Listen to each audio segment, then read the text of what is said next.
Anda pilih jadi presiden untuk bisa meninggalkan Anies dan saya. Oke. Kalau Anies jadi presiden, ya harus didampingin ulama lain seperti Jokowi didampingin Ma'ruf Amin. Sekarang saya tanya, saya sekarang mesti didampingin dengan ulama. Mudah-mudahan. Ente ulama. Umaro dan jadi ulama itu namanya Novel Bamukmin. Iya, insyaallah. Amin.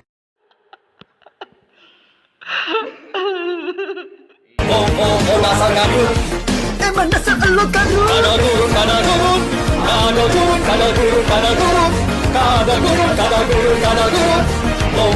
Dasar kadrun. Selamat malam warahmatullahi wabarakatuh. Ini pasti salam saya akan dikritisi lagi oleh Kadrun ini. Tapi biasalah, karena kalau Kadrun tidak ribut-ribut soal begitu, bukan Kadrun namanya. Yang kita mau bahas pada malam hari ini Novel Bamukmin yang sepertinya sudah semakin matang untuk maju menjadi calon wakil presiden untuk mendampingi Anies Baswedan, merasa mendapat mandat langsung dari Habib Rizik. Tentu ini akan membuat si Breok meradang. Kenapa? Karena Nasdem pasti menginginkan calon wapres itu yang kira-kira bisa mendulang suara. Nah, kalau Novel Bamukmin ini kan klaimnya 7 juta umat. Tetapi itu kan baru klaim, belum tentu juga semua mendukung. Jangan-jangan semangatnya yang terlalu berlebihan karena menganggap bahwa Anies Baswedan ini sebagai perwakilan umara dan dia sebagai perwakilan ulama, menyandingkan dirinya sama porsinya Pak Jokowi sebagai umara dan Kiai Ma'ruf Amin sebagai ulama. Dan pernyataan itu saya kira tidak main-main karena di markasnya Kadrun ketika diundang oleh Refli Harun. Memang Refli Harun ini paling senang mendatangkan orang-orang yang membenci Pak Jokowi. Kenapa? Karena sakit hati akibat dipecat dari BUMN.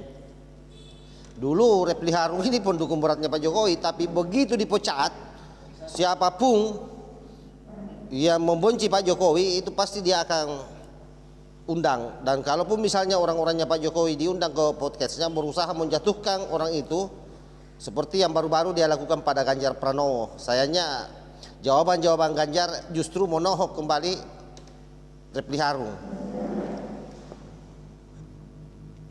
Jadi pilpres yang akan datang ini pasti seru dan kita berharap betul-betul Anies mengambil Novel Bamukmin sehingga politik identitas yang kita selalu ancar-ancar bahwa mereka mainkan tidak lagi sekedar ancar-ancar, dipastikan itu pasti dia akan mainkan.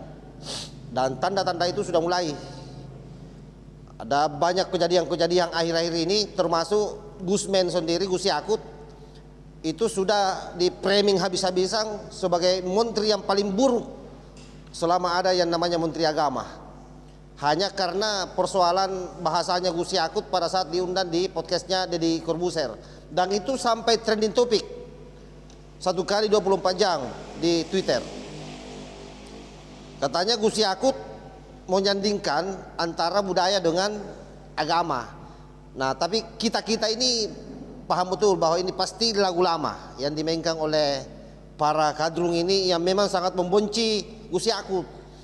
Nah, dasarnya cukup kuat karena Gus Yakut ini salah satu tokoh pemuda, ketua ormas terbesar di Indonesia bahkan di dunia yang berani melawan Habib Rizik, FPI dan golongannya.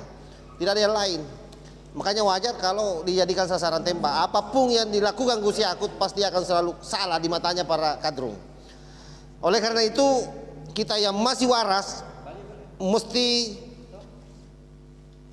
menjadi benteng bagi NKRI ini. Tetapi ada satu hal yang menjadi catatan penting. Siapapun yang dibenci oleh Kadrun pasti itu orang baik. Itu cluenya. Jadi tidak perlu terlalu ribet memahami Kadrun. Jadi kalau Anda sudah dibenci oleh Kadrun, sudah dihujat oleh Kadrun, sudah dipitnah oleh Kadrun, maka yakini Anda orang baik. Itu saya kira catatan pentingnya dari orang-orang yang selama ini membenci Pak Jokowi dan seluruh orang-orang yang berdiri di belakang NKRI ini. Wallahul muwaffiq ila aqwamit thoriq. Wassalamualaikum warahmatullahi wabarakatuh. NKRI yang hormati, Salam Nusantara. Yang waras tidak boleh mengalah terhadap mereka para pencoleng-pencoleng agama yang menjadikan agama sebagai alat politik.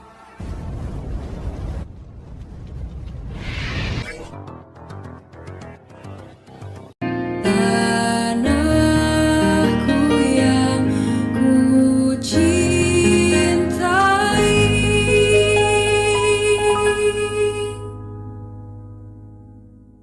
engkau ku hargai.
Yang waras tidak boleh mengalah terhadap mereka para pencoleng-pencoleng agama yang menjadikan agama sebagai alat politik.